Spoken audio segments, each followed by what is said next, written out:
Welcome students. In our previous class we have learned about bases. We learned about the definition of bases, the criteria to be regarded as base, some examples of bases with their chemical reactions, their classifications based on different parameters, and we also learned alkalis and the term. We also tried to explain the term all alkalis are bases while all bases are not alkalis in our previous class. So in our today's lesson we are going to see properties of bases. We will try to understand both physical as well as chemical properties of bases, and at the end of today's lesson we'll also try to understand how we can identify with the help of pH scale whether a substance is acidic, neutral or bases. So we'll first start with physical properties of bases. So physical properties. We'll first see the test of bases. Now we learned that acids have sour test. Therefore, here what will be the test of bases? Bases have sharp and bitter test. You must have felt this while taking a bath when the soap solution enters inside our mouth. So this proves that soap is basic in nature. Next, we'll see how bases impact indicators, how the color of indicators changes. I'll try to explain one indicator. The rest, like phenolphthalein, methyl orange, you can refer to your book. We saw or we learned in our previous class, in our earlier class while doing acids, that acids changes blue litmus to red. Here bases have just the opposite effect. Bases changes red litmus to blue. So whenever you see a substance changing red litmus to blue, then you must take that substance as a base. Let's move to another physical property.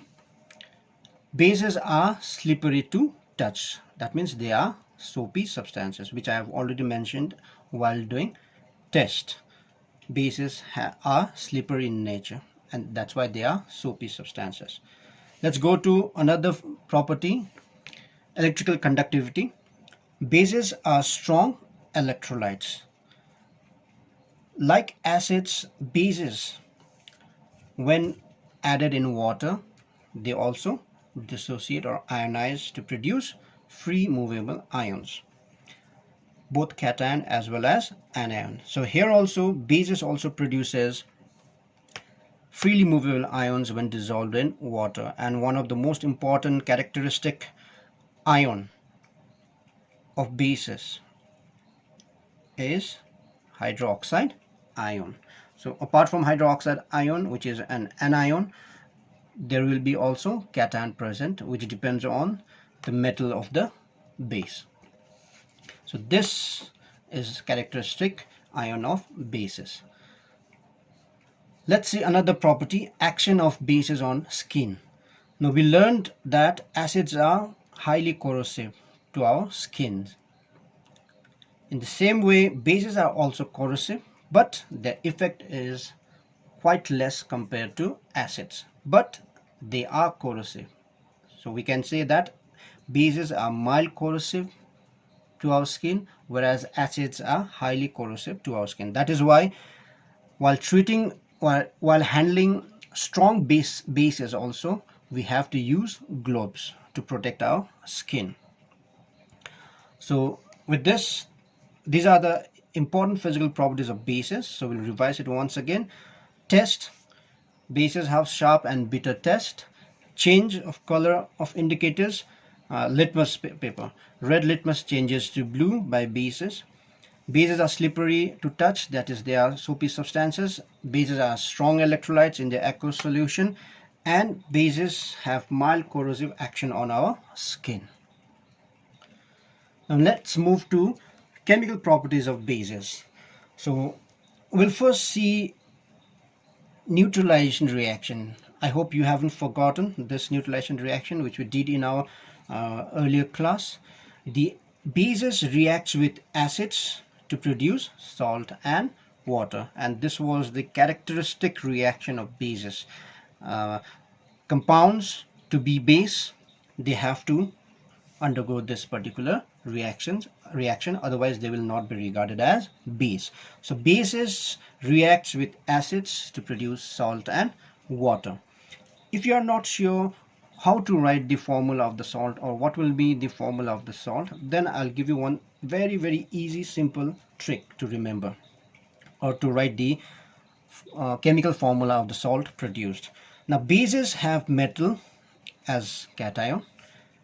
This metal will combine with non-metal part of the acid. So when metal part of bases combines with non-metal part of acid, it will produce salt. So Na, so metal will be always written first, then non-metal. So NaCl. I hope you haven't forgotten how to write chemical formula by using crisscross method with the help of valencies. So here also you can apply the same rule over here. Sodium has one valency, chlorine has one valency. So if you crisscross it, you will get NaCl. So this will be the salt, formula of the salt. And the rest, here hydrogen is left. This hydrogen combines with OH to produce water.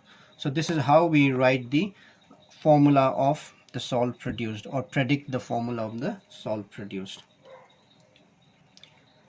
Now let's see another chemical property of base. Bases reacts with carbon dioxide to form carbonates, metal carbonates. So the general formula will be bases reacts with carbon dioxide to produce metal carbonate plus water. Let's take example. Base sodium hydroxide. Let's take sodium hydroxide. So sodium hydroxide reacts with carbon dioxide to produce sodium carbonate plus water. So if you see over here, this reaction is not a balanced reaction. This is just a skeletal equation. It is not a balanced equation. Why? Because the number of atoms on the product side are not equal to the number of atoms on the reactant side. Just check this sodium atom. This 2 makes sodium 2 on the product side, whereas on the reactant side we have only 1. So straight away we have to write coefficient 2 in front of sodium hydroxide, sorry. So this 2 makes sodium 2 on the reactant side, and sodium here on the product side is 2. So sodium is balanced. Now let's see carbon over here. Carbon here we have 1, on the product side also we have 1. So carbon is balanced. Let's go to hydrogen now. Hydrogen here we have 2. With this 2, there are 2 hydrogen on the reactant side, and here on the product side we have 2. So hydrogen is also balanced. Now let's see oxygen. So this 2 makes 2 oxygen over here, and here we have 2. So 2 plus 2 will be 4. Here we have 4 oxygen, and on the product side here we have 3, and here we have 1. So 3 plus 1 is 4. So oxygen is also balanced. So now this will be the final chemical equation for the reaction of sodium hydroxide and carbon dioxide to produce sodium carbonate plus water. Let's move on to another chemical property of bases. The bases reacts with salts of heavy metals such as copper, zinc, etc. to produce insoluble metallic hydroxide as precipitate. So they will produce precipitate. So bases, when being treated with heavy metals, salts of heavy metals, they will form a precipitate. Precipitates are insoluble substances produced. So let's take the general formula. Metallic salt plus base produces salt and insoluble hydroxide. This insoluble hydroxide is formed in the form of precipitate. So how do we indicate precipitate in chemical reaction? By drawing arrow pointing downward. So let's take example. Copper sulfate. So this is a metallic salt. Copper is a heavy metal.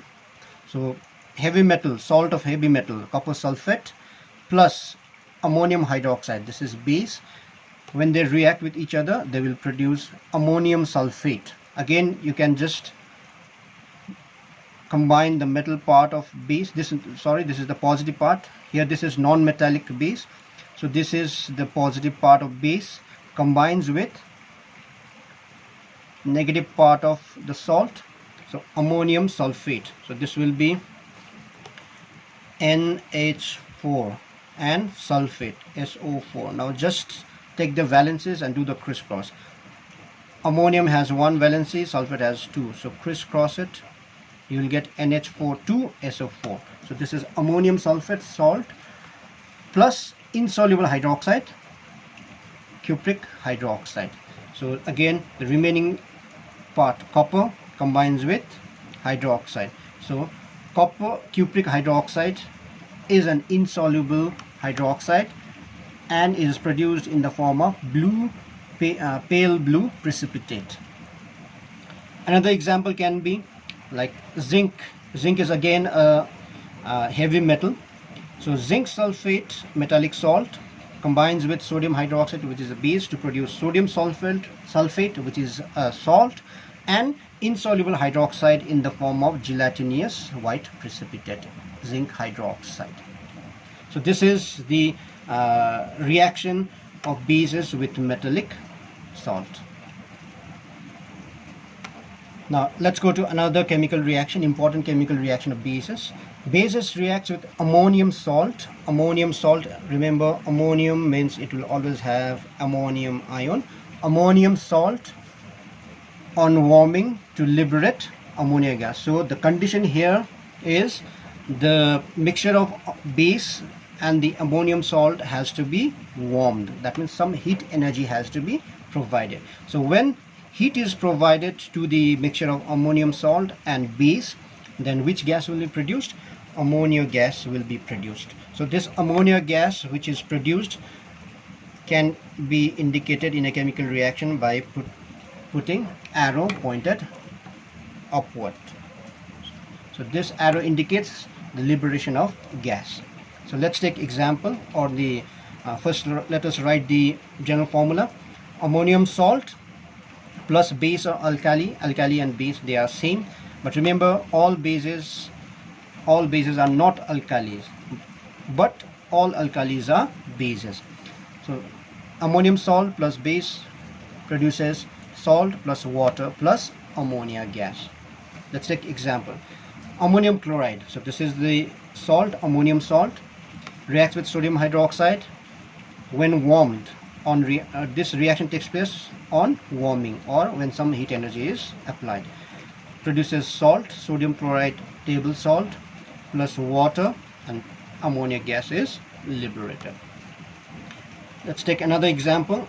Ammonium sulfate, which is again ammonium salt plus potassium hydroxide base. When warmed, they produce potassium sulfate salt, water, and ammonia gas. So with this we finish all the important chemical properties of bases. For more detail, I suggest you to refer to your textbook, practice more examples from there, and learn all these both physical as well as chemical properties of bases. Now we will move on to our final segment of today's lesson, that is how we can identify bases and acids with the help of indicator or scale. So in around 1909, Danish biochemist Sorensen devised a scale which he called as pH scale, which he called this as pH scale. So he devised a scale known as pH scale, This scale represents the concentration of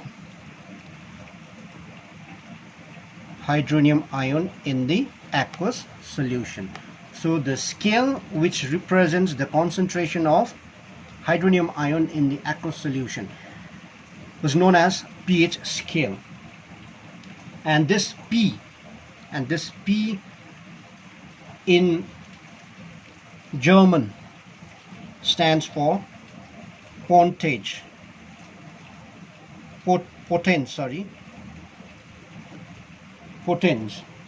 which means power of hydrogen. So what we have to understand is this pH scale is a scale which represents concentration of hydronium ion in the aqueous state. So with this scale we can identify whether the given substance is acidic, basic, or whether it is neutral. So pH, let's see the more detailed form of pH. So pH, how we can define pH? So pH of a solution is the negative logarithm of to the base 10 of the hydrogen ion or hydronium ion, because hydrogen ion will at the end will produce hydronium ion. So pH of a solution is the negative logarithm to the base 10 of the hydrogen ion concentration expressed in moles per liter. In 1 mole per liter, how many hydrogen ions are there? And the negative logarithm of that to the base 10 is known as pH. The mathematical representation of pH is this whole definition is in the mathematical form can be represented as like this. Excuse me. pH is equal to minus negative logarithm, means log to the base 10 of hydrogen ion concentration expressed in moles per liter. So this pH scale has values ranging from 0 to 14. So on the basis of these values we can identify whether a particular substance is acidic, basic, or neutral. So the value ranges from 0 to 14, and according to this scale the substances whose pH value is 7, that is, the negative logarithm of hydrogen ion concentration comes to equal to 7, then that particular substance is called neutral. It is neither acidic nor basic, so it is neutral. For example, distilled water. So distilled water is regarded as neutral. It is neither acidic nor basic, because in distilled water, water contains both the ions, hydrogen ion as well as hydroxide ions, in equal number. So it is neither acidic nor basic. So the pH value is 7 for neutral substances.